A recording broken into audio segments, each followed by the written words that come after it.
En los últimos días de noviembre de 2001, el llamado riesgo país de Argentina sobrepasa los 3.000 puntos.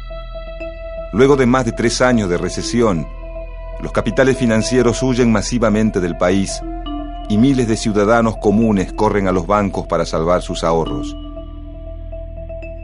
El 1 de diciembre, el ministro de Economía, Domingo Felipe Cavallo, mediante un decreto, prohíbe a los ahorristas retirar el grueso de sus depósitos bancarios. Nace el corralito. Hasta 250 pesos puede retirar en efectivo cada semana, es decir, en billetes y monedas. La tensión social aumenta. El Fondo Monetario Internacional corta la entrega de divisas a Argentina y mientras los ahorristas se amontonan en las puertas de los bancos, los grandes capitales se siguen fugando del país. En pocos días el efectivo desaparece de las calles. La pequeña industria, el comercio y las economías informales colapsan. La crisis de la clase media se suma a la de los sectores más pobres. Ambos sufren además desde largo tiempo el problema de la desocupación. El martes 18 de diciembre comienzan los saqueos a los supermercados. La situación termina de estallar al día siguiente. Cerca de las 10 de la noche, el presidente de la Nación, Fernando de la Rúa, declara el estado de sitio. Todavía no lo sabe, pero son sus últimas horas en el poder. Por eso he dictado el estado de sitio.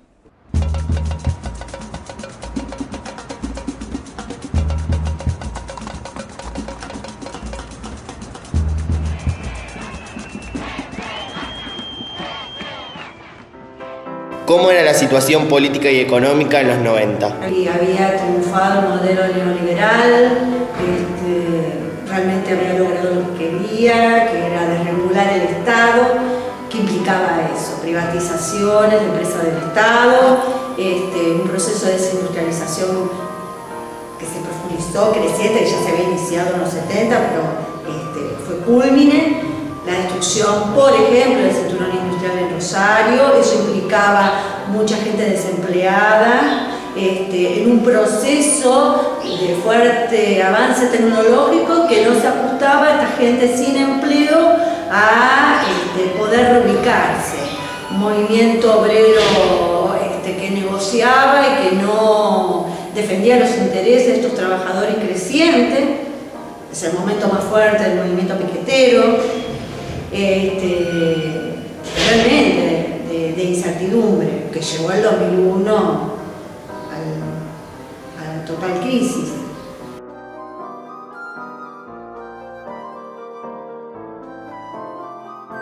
Digamos que el neoliberalismo se fue instalando en la Argentina a partir de del golpe cívico-militar del 76, fue tomando un poco de fuerza en los 80 y bueno, fue digamos el boom del neoliberalismo la década del 90. Sabemos que con el gobierno de Menem.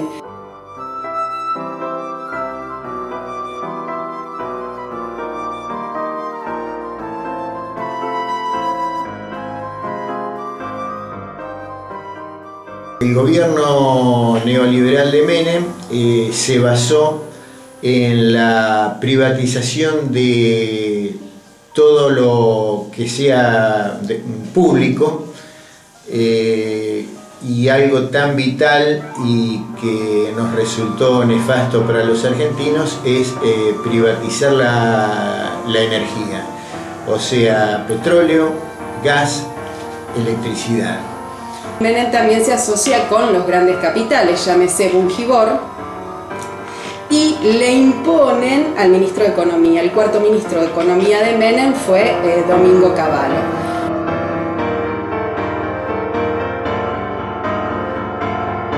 En la cual, por un simple decreto, se impone que un peso equivalía a $1. Una cuestión insostenible en el tiempo porque un decreto no avala eso. El valor de nuestra moneda está, sin dudas, perfectamente asegurada. y nadie tiene que temer por la evolución futura de la paridad cambiaria. El peso, que a partir del 1 de enero valdrá igual que el dólar, es una moneda destinada a perdurar con ese valor por muchos años. Me atrevo a decir, por décadas. Cada vez más se fueron profundizando las privatizaciones, una época de expulsión de empleo, donde miles y miles y miles de trabajadores quedaron sin lo fundamental del ser humano, que es su propio trabajo, perder la dignidad. Y ya a finales de los 90 se venden todas las empresas estatales, llámese Entel, llámese Gas del Estado, Aerolíneas Argentinas, la IPF. De los 130 diputados presentes, 114 votaron por la afirmativa, bien por la negativa, una abstención. Nada de lo que deba ser estatal permanecerá en manos del Estado. Menem entrega el poder a Fernando de la Rúa, la gente ve atrapados sus ahorros, se produce algo casi inédito, que es apropiarse de los fondos de la gente, de sus ahorros. Hasta 250 pesos puede retirar en efectivo cada semana, es decir, en billetes y monedas. Y bueno, que lamentablemente terminó en una crisis total y absoluta, la crisis del 2001, que se vivió lamentablemente muy feo, con el aumento de la desocupación, el aumento de la pobreza, la marginación, el quiebre de las industrias argentinas.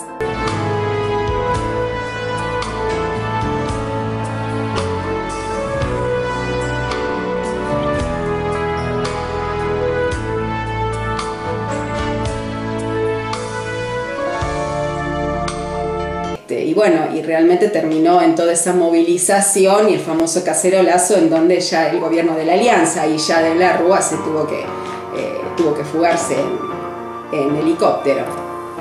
He decretado el estado de sitio en todo el territorio nacional.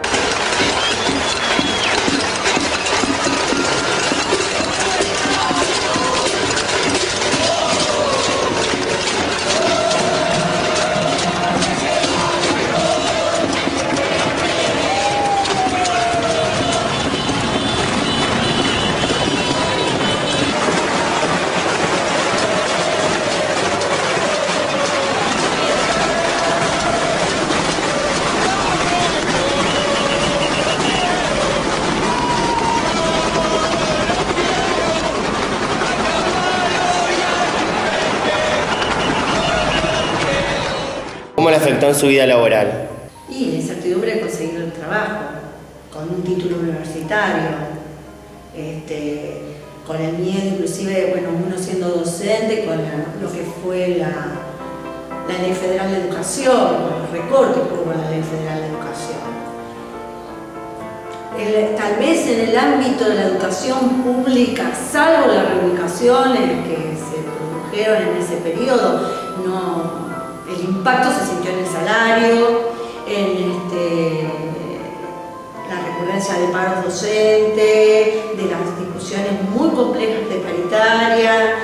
Yo tenía dos actividades, una es la docencia y la otra es transporte de cargas. En el transporte de cargas, en plena caída del doctor Fernando de la Rúa, hasta no llegamos a tener combustible y teníamos nuestra fuente de trabajo totalmente parada, o sea, no había ningún tipo de actividad. Particularmente mi vida laboral no se vio afectada porque tanto particularmente como mi familia, es decir, ambos, o sea, mi esposo y yo somos trabajadores estatales, así que no perdimos el trabajo ni nos afectó de manera directa, sí la crisis, por supuesto, como a todo argentino, es decir, el sueldo no te rendía lo mismo de la misma manera que antes, la crisis que afecta, por supuesto, a todo el país. ¿Qué diferencia encuentra entre la década del 90 y la actualidad en nivel económico y político? Desde el punto de vista político, creo que volvió el debate. Volvió la idea de pensar lo político como político, porque una de las herencias más terribles que dejó los 90 fue la política.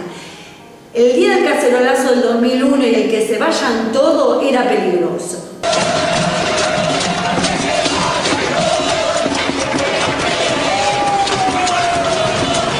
Y bueno, yo creo que la diferencia es abismal, es decir, de un neoliberalismo que considera que reduce al Estado a su mínima expresión, pasamos a partir del kirchnerismo a la implementación de políticas que hacen a un Estado fuerte, de políticas sociales. Fue una época de corrupción absoluta, de gobernantes intolerantes y de gobernantes que al tener sometida a la justicia a las órdenes de ellos, pudieron llegar a ser todo el desequilibrio al que llegó la Argentina. Lo que despierta el 2003 y lo que después se conformó como kirchnerismo es justamente volver a poner la política al ruedo, abrir el debate ideológico, definir los cuadros políticos. Los grandes logros, la reestatización de esas empresas precisamente que en la década del 90 sí habían vendido, así como Aerolíneas Argentinas, como YPF, es decir, hay una diferencia abismal. ¿Sí? Y desde el punto de vista económico, bueno, por estar con el Fondo Monetario Internacional le dio autonomía al país. Y tenemos un plan económico que apunta justamente al mercado interno, que apunta a lograr poder tener industria más nacional o generar empleo. Creo que los 90 fue la culminación de un proceso de desindustrialización que se venía produciendo en Argentina, donde prevalecían los intereses de unos pocos. De lo que a mí me tocó vivir hasta ahora, creo que fue la época más nefasta que hubo. Mucho de la producción de historiadores y académicos reivindican el crecimiento argentino y la salida airosa de la crisis. ¿Que hay mucho por hacer? Probablemente.